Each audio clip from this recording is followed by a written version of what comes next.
अक्सर ये सवाल हमारी नौजवान नस्ल की तरफ से उठाया जाता है, ख्वाह लड़के हों या लड़कियां, दोनों ही ये सवाल करते नज़र आते हैं, शादी की एग्जैक्ट एज क्या है, शादी किस एज में करनी चाहिए, शादी की गोल्डन एज क्या है, अर्ली मैरिजेस के नुकसानात, लेट मैरिजेस के नुकसानात।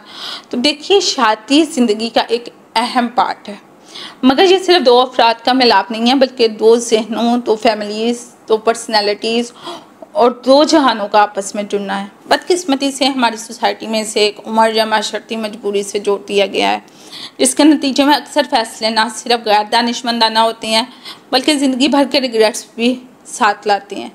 अर्ली मैरिज अक्सर जज्बाती फैसलों या फैमिली प्रेशर की बुनियाद पर की जाती हैं। लड़की की एज अभी 18 के करीब आती है कि पेरेंट्स पर एक अजीब सा बोझ महसूस होने लगता है और लड़का जैसे ही कमाने लगे उसकी शादी फ़र्ज बन जाती है। मगर सवाल ये है, क्या उम्र और आमदनी शादी के लिए काफ़ी है? हरगिज़ नहीं। ये एक बहुत गलत पर्सपेक्टिव है जो सेट किया गया है। नाबालिग जहन ना पुख्ता रिश्ते बनाता है। कम उम्र में इंसान अपनी पर्सनैलिटी, अपनी पसंद नापसंद, अपनी सेल्फ डिज़ायर्स और ज़िंदगी की असल ज़रूरतों से वाकिफ़ ही नहीं होता। इसमें जो फैसला जज्बात या सोसाइटी के दबाव से किया जाए वो बहुत जल्द पशेमानी और रिग्रेट्स में बदल जाता है। अर्ली मैरिजेस में जो चीज़ मैंने देखी है, सबसे पहले आपको अपनी एजुकेशन, अपनी सेल्फ इंडिपेंडेंस को कुर्बान करना पड़ता है। ख़ास तौर पर लड़कियों की तालीम, करियर और ख़ुद एतमादी मुतासर होती हैं। उनकी पर्सनैलिटी हस्बैंड और इन लॉज के ज़ेरे असर बनने लगती है, जो अक्सर उनके वजूद को ख़त्म कर देती है। उनका वजूद एग्जिस्ट ही नहीं करता, चाबी वाली गुड़िया वाला हिसाब हो जाता है। दूसरी चीज़ जो मैंने देखी है, लोग अर्ली मैरिजेस में फाइनेंशियली इंडिपेंडेंट ही नहीं होते, और अगर होते भी हैं तो फाइनेंशियली स्ट्रॉन्ग नहीं होते। जब आप फाइनेंशियली स्ट्रॉन्ग नहीं होंगे तो घरेलू मसाइल, माली तौर पर गैर मुस्तहकम शादियों में छोटी छोटी बातें बड़े बड़े झगड़ों का सबब बन जाती हैं। ये वो वक्त होता है जब दोनों, लड़की है लड़का है, उन्हें फाइनेंशियली तौर पर स्ट्रॉन्ग होना चाहिए, उन्हें एजुकेशनली तौर पर स्ट्रॉन्ग होना चाहिए, उन्हें मेंटली तौर पर स्ट्रॉन्ग होना चाहिए, मगर वो जिम्मेदारियों के बोझ तले दब जाते हैं और परफॉर्मेंस नहीं दे पाते।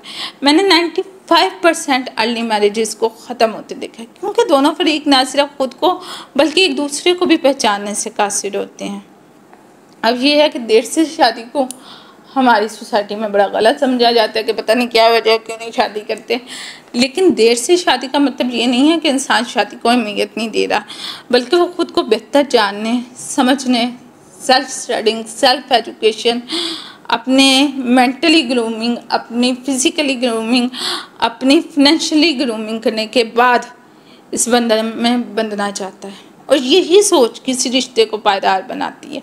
उम्र के साथ साथ इंसान में बुर्दबारी, बर्दाश्त और समझ बूझ जाती है। वो इख्तलाफ को बर्दाश्त करना सीखता है और रिश्ते को निभाने की समझ पैदा होती है। जब मर्द या औरत फाइनेंशियली तौर पर स्ट्रॉन्ग होती हैं तो वो रिश्तों में कमज़ोरी या कम एतमादी का शिकार नहीं रहते। ऐसे रिश्ते इज़्ज़त और एहतराम पर खड़े होते हैं। देर से शादी करने वाला फ़र्द अपने लाइफ पार्टनर का इंतखाब शौर पर, पैरेलल इक़्तिदार पर, हम आहंगी की बुनियाद पर करता है, ना कि सिर्फ ज़ाहिरी खूबसूरती या रस्म व रिवाज की बुनियाद पर कि बस शादी है और शादी करनी है। नहीं, उसके इंतखाबात में बहुत फ़र्क होता है आम लोगों की निस्बत। हमेशा ऐसा रिश्ता मोहब्बत से भरपूर और आज़ाद होता है। ऐसे रिश्तों में दो बालिग अफराद एक दूसरे की आज़ादी राय और ख्वाबों की कदर करते हैं। इनका ताल्लुक बोझ या मजबूरी नहीं होता, बल्कि शराकतदारी और हम फिक्री का मसहर होता है। शादी ना वक्त की मोहताज है, ना उम्र की। असल सवाल ये होना चाहिए, क्या हम खुद को इस रिश्ते के लिए तैयार कर चुके हैं? क्या हम मेंटली तौर पर ये रिश्ता चला सकते हैं? अगर जवाब नहीं है तो जल्दी शादी करने का कोई फ़ायदा नहीं, और अगर जवाब हाँ है कि मैं कर सकता हूँ या मैं कर सकती हूँ, तो देर से की गई शादी भी खुशियों, मोहब्बत और पायदारी से भरपूर हो सकती है।